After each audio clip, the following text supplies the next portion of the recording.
Selamat pagi saudaraku, puji syukur kita panjatkan kepada Tuhan. Kali ini kita kembali untuk mendengarkan firman Tuhan, tapi mari kita berdoa. Tuhan Yesus, biarkanlah suaramu terdengar di telinga, di hati dan di pikiran kami. Agar suara itulah yang kemudian kami ikuti, suara yang asalnya daripadamu. Suara yang membawa kami kepada kehidupan yang kekal, bukan kepada kebinasaan. Dalam nama Yesus Kristus kami memohon. Amin.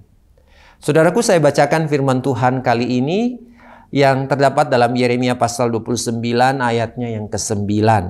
Sebab mereka bernubuat palsu kepadamu demi namaku. Aku tidak mengutus mereka. Demikianlah firman Tuhan. Nah, saudara-saudaraku, masih dalam kaitan renungan kita kemarin hari, ya, bahwa ada nubuatan-nubuatan palsu yang seolah menyenangkan. Sekarang dihadirkan saudara-saudaraku, kalau kita lihat konteksnya, Yeremia menubuatkan bahwa orang Israel akan ada di sana itu kurang lebih 70 tahun. Tapi ada nabi lain yang kemudian menubuatkan bahwa mereka tidak akan lama di sana. Di tengah umat yang kemudian ada di pembuangan dan kemudian menderita, tentu kabar mana yang lebih ingin didengar oleh mereka yang saat ini sementara menderita? Tentu berita yang kemudian mengatakan penderitaanmu, engkau ada di sini tidak lama lagi. Ketika ada berita yang berkata bahwa oh masih 70 tahun. Tentu berita ini tidak menyenangkan, saudara. Tapi sesuatu yang tidak menyenangkan di telinga manusia malah itulah yang kemudian berasal dari Tuhan. Nah, bagian Alkitab ini mengingatkan kepada kita, ternyata ada nabi-nabi yang bernubuat demi namaku, demi nama Tuhan, tapi dikatakan bahwa Tuhan tidak mengutus mereka. Saudaraku, ada orang yang kemudian berkata, aku nabi, aku ini hamba Tuhan, aku ini utusan Tuhan, tapi yang mengutus berkata, tidak, aku tidak mengenal mereka. Dalam kitab Injil-Injil, saudaraku, Kristus pernah bersabda bahwa tidak semua orang yang menyebut-nyebut namaku. Ya. Jadi ada orang yang bisa saja menggunakan nama atau mengatasnamakan nama Tuhan.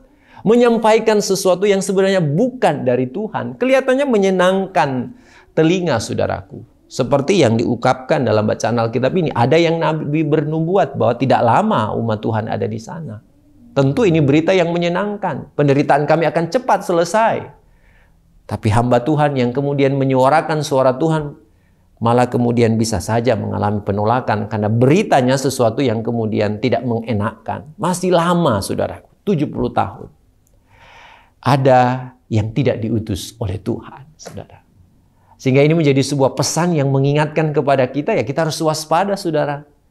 Bahwa bisa saja ada orang-orang yang mengatasnamakan Tuhan, menggunakan nama Tuhan, padahal sebenarnya dia hadir hanya untuk kepentingan dan kesenangan dirinya sendiri. Orang mulai tidak takut, saudara, ketika kemudian berkamuflase dengan agama.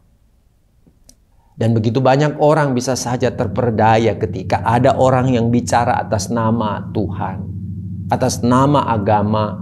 Orang bisa saja keliru dalam memahaminya karena menganggap dia sepertinya utusan Tuhan, lalu kemudian di dalam prakteknya dia tidak mewartakan kasih Tuhan. Kita diingatkan, saudara-saudaraku, untuk kemudian apa? Tidak terperdaya. Kita harus waspada, jangan kita kemudian mengikuti nubuatan palsu dari mereka.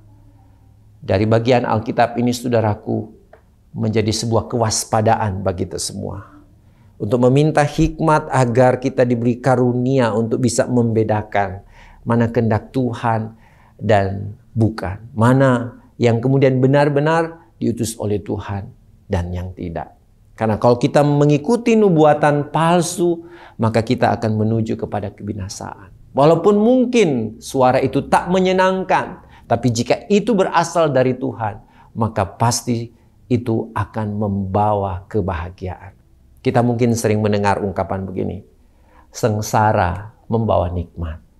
Inilah jadi sebuah gambaran kehidupan umat Tuhan. Mereka memang harus ada 70 tahun di sana dan itu suara dari Tuhan. Dan mereka harus melewatinya. Mereka harus dididik di sana karena keberdosaan yang mereka lakukan.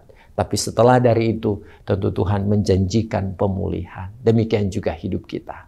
Bahwa di balik segala peristiwa kehidupan yang Tuhan anugerahkan, mungkin suara Tuhan itu sepertinya tidak mengenakkan bagi kita. Tuhan, saya ingin penderitaan ini cepat selesai.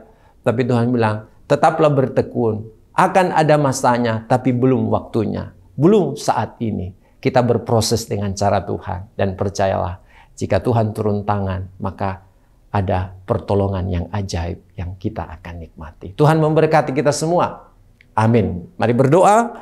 Ya Roh Kudus, lingkupilah kami semua. Dan berbicaralah dalam suara hati kami. Agar kami selalu mendengar suara-Mu.